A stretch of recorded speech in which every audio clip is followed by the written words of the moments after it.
Alright, hello everyone. So today we're going to discuss what are the different approaches in conducting research under the new normal. So we all know that our context right now is quite different in the education sector. So there are many approaches in actually conducting our research, but how do we conduct it in the context of our current situation right now will be our discussion for today. In addition, we will only touch a little bit among the different approaches that we can do. This is designed for those who wanted to get to know their topics, who are actually thinking of possible research topics. But it's very important that before you go into your topics, you should know what are the different approach in conducting research. So we're going to discuss this one today. So by the way, let me inform everyone that we'll also be giving out this PowerPoint presentation to our viewers. So all you have to do is to open the video description and click on the form or the link that you can see there. Once you see the link, feel free to fill up the form so that you'll be able to receive the PowerPoint presentation for your reference. Alright, so we're going to cover the following contents. First of all, we're going to talk about the qualitative and the quantitative research approaches. After that, we're going to talk about the most common approach in the educational sector, which is action research. And then we'll talk about case study, survey research, experimental approach, ethnographic style of research, the grounded theory approach, and the narrative inquiry. So take note that all the rest are actually qualitative researches, but we're going to talk a little bit about how do we go about in conducting this different approach in research. So first, let's start with quantitative research. So what we do is that we collect facts and study the relationship of one set of facts to another. In general, we use numerical data. So in quantitative research, we collect information in the form of numbers. So let's say, for example, you wanted to know their attitude towards certain things. All you have to do is to create an instrument. Most commonly, it is a Likert scale. Try to measure their level of attitude towards the phenomena that you're studying. So everything is actually converted into numbers so that you can measure it. So the research questions, conceptual framework, and designs are structured and predetermined. So what actually happens in quantitative research is that it is deductive in a way, so that you'll be able to really set already the research questions, the conceptual frameworks, everything is already set, and all you have to do is to prove the theory or to validate the theory. So this is actually very different when we do the qualitative research, because it is inductive by nature, meaning you are the one who will explore the phenomena. And most of the conceptual framework, even the research questions, the statement of the problem is actually evolving. So it is changing as you explore the information or the phenomena that you're studying. So produce quantified and, if possible, generalizable conclusions. So this is very important for quantitative research, because what actually happens is, out from a sample of the population that you want to study, you will be creating generalizations from the samples that you have collected. So as you can see, this is very deductive by nature. So you have already a predetermined possible conclusion. We call this one a hypothesis, and then we're going to check if this is proven or not true at all. So all you have to do is to look for theories if you're conducting quantitative research, and try to validate all these theories. So it's already set, so it needs a lot of reading at first, and then all you have to do is to validate afterwards. So that is really the general approach in conducting quantitative research. So most of the time when you do quantitative research, your proposal should be already complete in a sense. You have read a lot of literature already, and you have a theory already that you want to validate. Unless it's a doctorate degree, sometimes you will be asked to generate your own theory. So if it's a master's level, most of the time you will only be asked to look for theories and then validate the theories that you have found.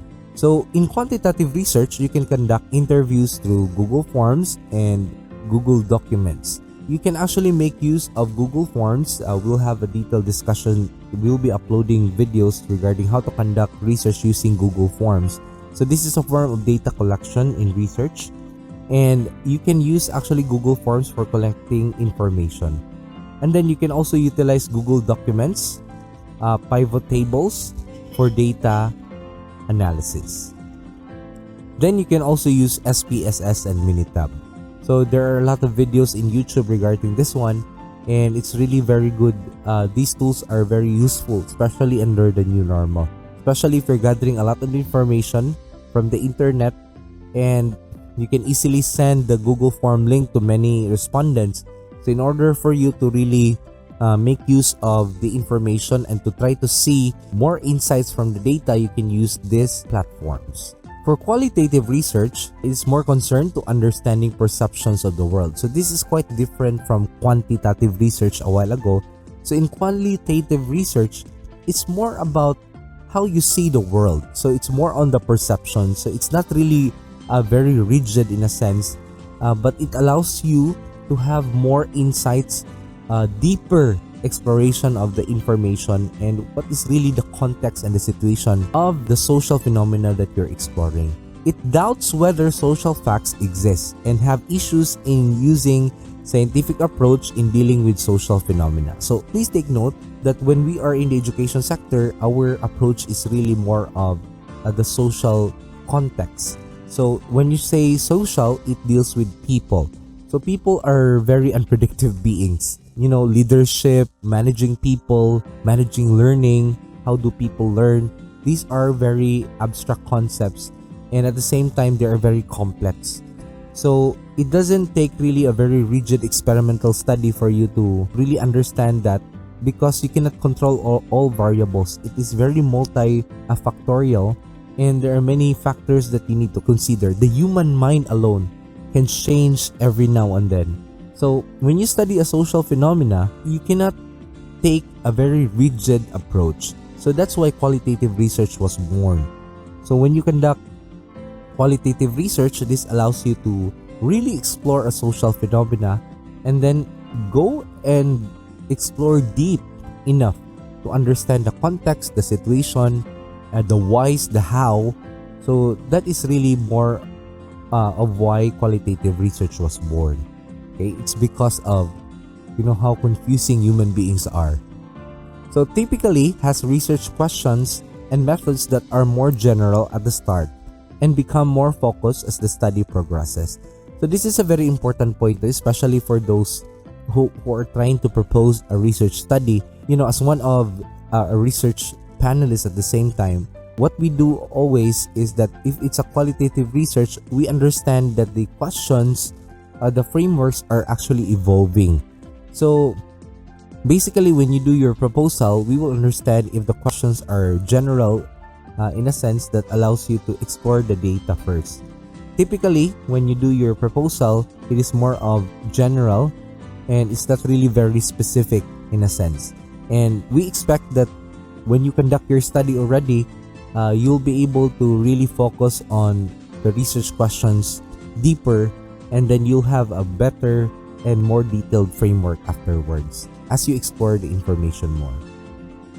Then you can also conduct interviews or focus group discussion using Google Meet, Zoom, or other similar platforms. So since face-to-face is now already discouraged, you can actually use Google Meet, Zoom, and other similar platforms for you to conduct your interview. So since we are dealing with human context, it's very important that we ask permission from the respondents to record our interview and try to check their facial expressions, try to have a detailed transcript of your conversation. And in qualitative research, this is what we're going to analyze. Their words, the meaning of their words, the possible themes, the possible differences of their ideas, and the contrast of their feelings. So this is what we're going to explore under qualitative research. Make sure you can take advantage of the record feature of these platforms to allow you to transcribe and take note of the responses of the participants. So in qualitative research, we don't really deal with numbers. We deal with words, their meaning, their perceptions, their feelings, the how and the whys. So comply with ethical considerations. This is very important since we're dealing with people. We need to learn how to conduct research ethically. So this includes telling them regarding the purpose of the research, the confidentiality, assuring them of the confidentiality, telling them that no names will be included there. At the same time, they are free to withdraw from the interview anytime they like, and that won't be taken against them. So those are just few of the ethical considerations that you need to consider. All right, so one of the most important approach that we all know, especially in the Department of Education, is action research. So what is action research in general? So it's appropriate in a context where specific knowledge is required for a specific situation. So action research is actually designed for a very specific situation or a scenario. So we will understand later on how do we apply this. So it is a new approach created for an existing system. Let's say, for example, you have a classroom. So how do you improve your instruction in a specific subject, mathematics, science, Filipino, etc.? The aim of action research is to arrive at a recommendation for a good practice that will solve a problem or enhance the performance through changes in rules and procedures. So in action research, there is a sense of practicality in our approach. After you conduct your research, you should have a set of recommendations that will actually improve your practice. And as much as possible, it should solve a specific problem in terms of performance. So you can change the rules. How do you do this? You can change the rules and specific procedures in order to improve a specific practice. So this is very important though. Sometimes teachers are actually conducting research, but when we ask them what is your recommendation and what are the specific recommendations, sometimes they could not answer that question. So when you're conducting an action research, you should take note that your recommendation should be clear.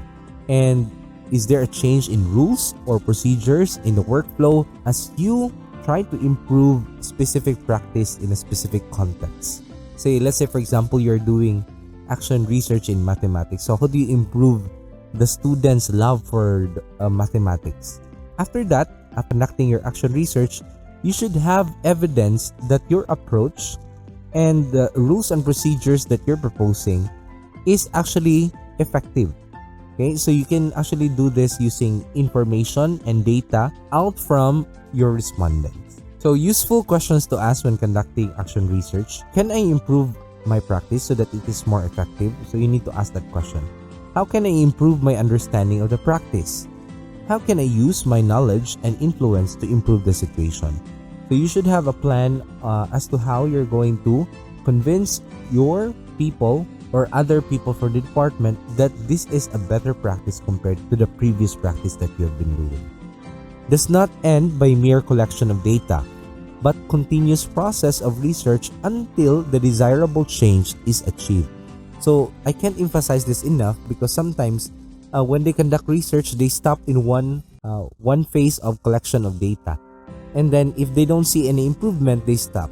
So when you do conduct action research, you should not stop unless there is an improvement and you have found a specific solution to a specific problem that you have in your workplace. I can't emphasize this enough that when you conduct action research, you should have evidence that a specific practice or a specific improvement is actually effective.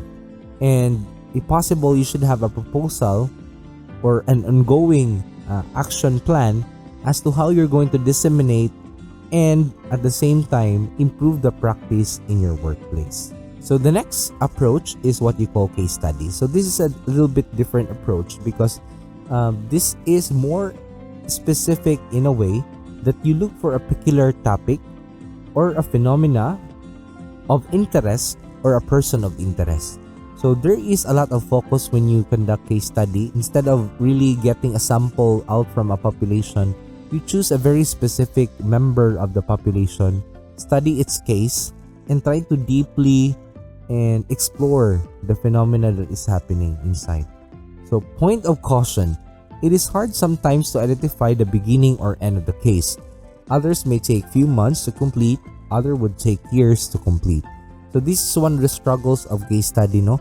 When we conduct case study, it's very hard to identify what is the starting point and the end point. So as researchers, we should try to delimit it, and at the same time take note of the deadlines. That's very important. So capturing the essence of the case is one thing that a researcher should deeply take into consideration. May be carried out to put flesh to a survey study. So you can start with a case study, and then afterwards you can go on and try to check if similar situations are happening across the population. Or it may be proceeding a survey to identify key issues, variables which may merit further investigation. So you may actually conduct first the survey study, and after conducting identifying outliers, identifying specific peculiar cases under your survey, you can now proceed to conduct your case study. Okay, so why is this sample different? This individual, why is it different? Why is this a unique case? These are very important questions to ask, right? So issues in conducting case study. First, it is difficult to cross-check information because you are actually conducting research in a very specific way. So you are only looking at one case as much as possible. So there is a possibility of selective reporting and dangers of distortion. So as a researcher, you should try to bracket your beliefs. You try to identify what are your biases and prejudices, because there is a lot of tendency for selective reporting and trying to emphasize the points that you think are already there. For all the researchers out there, it's very important that you side with the truth, not side with what you believe in. As researchers, we are people who wanted to get to know the truth, not to push with our own personal beliefs.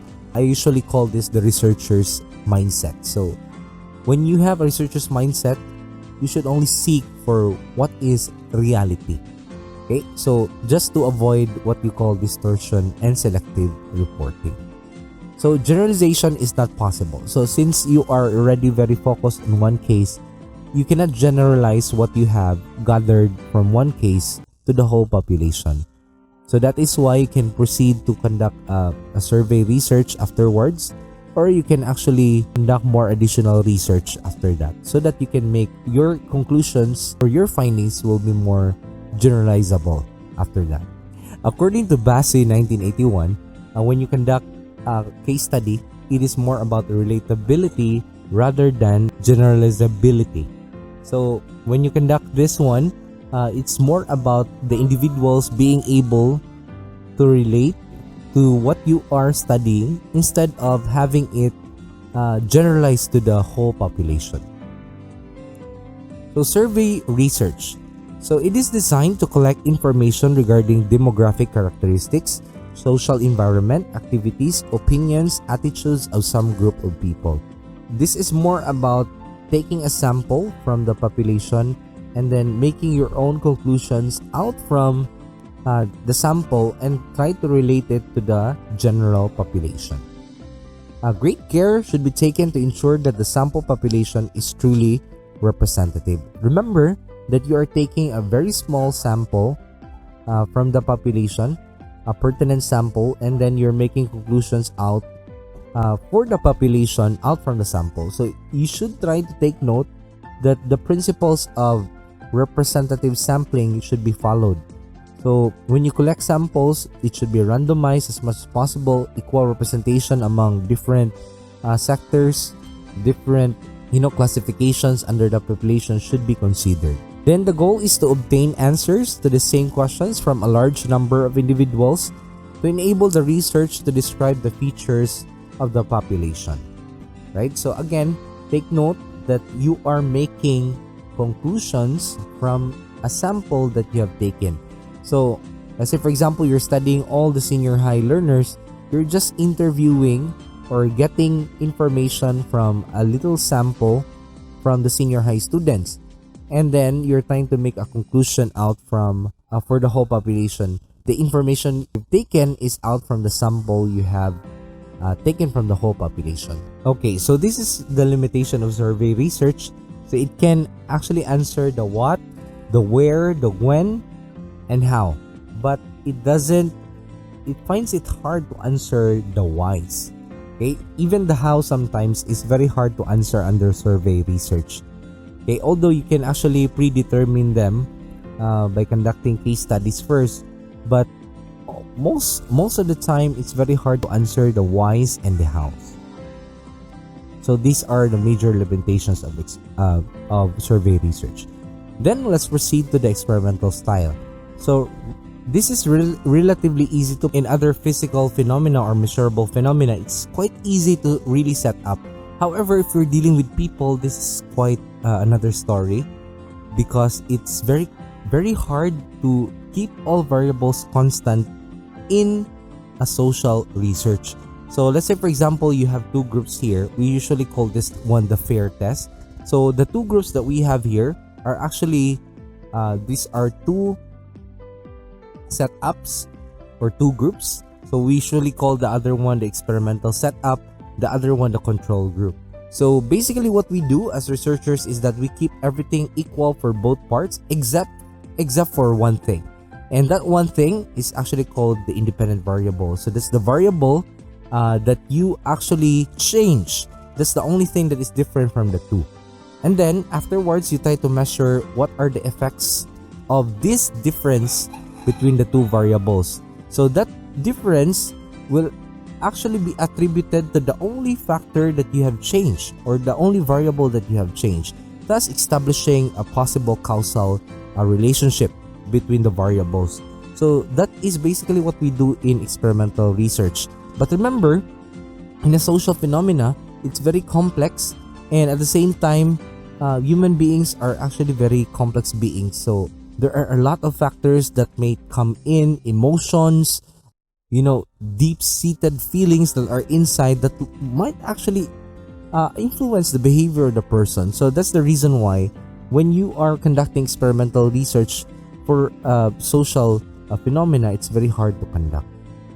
So again, the basic principle is that the two identical groups are selected, one of which is the experimental group, and which is given a special treatment, and the other one is usually called the control group. So the differences between the two groups at the end of the experimental period could be attributed to the difference of the treatment. So as I've discussed a while ago. So the limitations of experimental style. It is impossible to run an experiment in which several treatments are put into practice simultaneously. So considering how complex the social research is, and considering how many factors it could affect, so it's very hard to run different a lot of independent variables at the same time and then measuring them afterwards. So you need to take it one at a time, or at least two or three at a time. So it's very important that you know this limitation, because it's very hard, really, honestly, to set up experimental research in a social research or a social context. So the cause of social phenomena are usually multiple ones. As I've said, human beings are very unpredictable, considering how emotions can actually affect our decisions and our behavior. Then requires large numbers of people for lengthy periods, and it has strict ethical considerations. So if you're experimenting with people, you need to have a very rigid ethical, you need to consider a lot of ethical considerations. So you need to be very mindful in conducting experimental research with human beings. So ethnography, the study of people in naturally occurring setting, or fields by methods of data collection which capture their social meanings and ordinary activities. So in this case, what we're really studying is now culture. So it involves the research participating directly in the setting, and then attempts to understand how culture works. So take note of this, that if you are conducting ethnography, you need to be part of the culture that you are studying. So it's very important that you immerse yourself. We call this one immersion. Be part of the culture that you wanted to study, and then try to understand how their culture works. Involves participant observation, so you observe very specifically how culture evolves, occurs in a specific group, and then you can also conduct interviews. You can actually map the information afterwards, and then you can also do charting. First developed by Glaser and Strauss in 1960s during the course of a field observations study of the way hospital staff deal with dying patients. So this actually originated under the nursing practice. So according to Hayes 2000, grounded theory is not a theory but a method or approach to generate theory while grounding yourself to the data. So this is a form of qualitative research design wherein insights emerge from the data, then once again testing against a new set of data. So we call this an iterative process that you have a constant comparison between the new information that you are gathering. The theory generated is context specific and is only applicable to a relatively small number of situations. So it's very important that we don't generalize so much regarding the findings that we have. However, please take note that similar situations under the same context could actually have the same, it could actually apply, the findings of the study could actually apply to it. So grounded theory is a form of qualitative research wherein you'll be exploring deeply the phenomena, and you'll be able to understand deeply the phenomena by generating a theory out from the information that you have gathered. And it's very context specific, as mentioned. It provides you insight regarding how the phenomena is really happening based on the information that you have gathered from the field. Okay, so that's why it's called grounded. So you are grounded to the data. However, it can serve as a very strong basis for further investigations as well as being a research in its own right. So let's proceed now to the last one. We call this one the narrative inquiry. So used to portray intensely personal accounts of human experience. So if you wanted to tell a story about a specific person, then you try to choose this approach. We call this one the narrative inquiry. So involves an element of analysis and development of themes dependent on the researcher's perspective.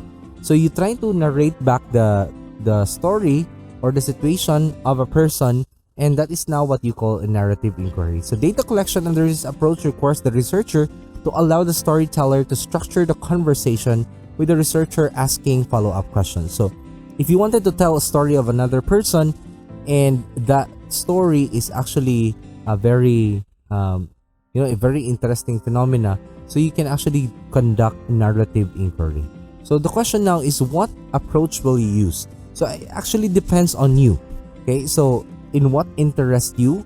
So for me, the most important thing that you need to consider in choosing your research is really your passion. What do you want to find out? What do you want to learn more? What do you want to do? What do you want to understand? So those are questions that you need to ask. So personally, I've been a research panelist for almost 5 years now, and I've been asked a lot of questions asking me, sir, what is the best topic for me? Can you give me a research topic? So sometimes it's very hard to really answer that question, because what interests me may not interest you at all. Okay, so and it's very important that you choose a topic or an approach that you will that you can sustain, because conducting research is not easy, really. Okay, what really drives you to move forward is your interest and passion to know more about the phenomena that you are studying. So that should be the basis in choosing your topic. Do not choose something that is given to you by your professor, that is given to you by a friend, because later on, that is the reason why you will stop conducting your research or continuing with your studies. The reason for that is because the topic that you have chosen is not really something that you are passionate about. Again, to answer the question, what approach will you use? It depends on your passion. It depends on your interest. It depends on what you want to learn more about. Okay? So, thank you so much for joining and watching this new video.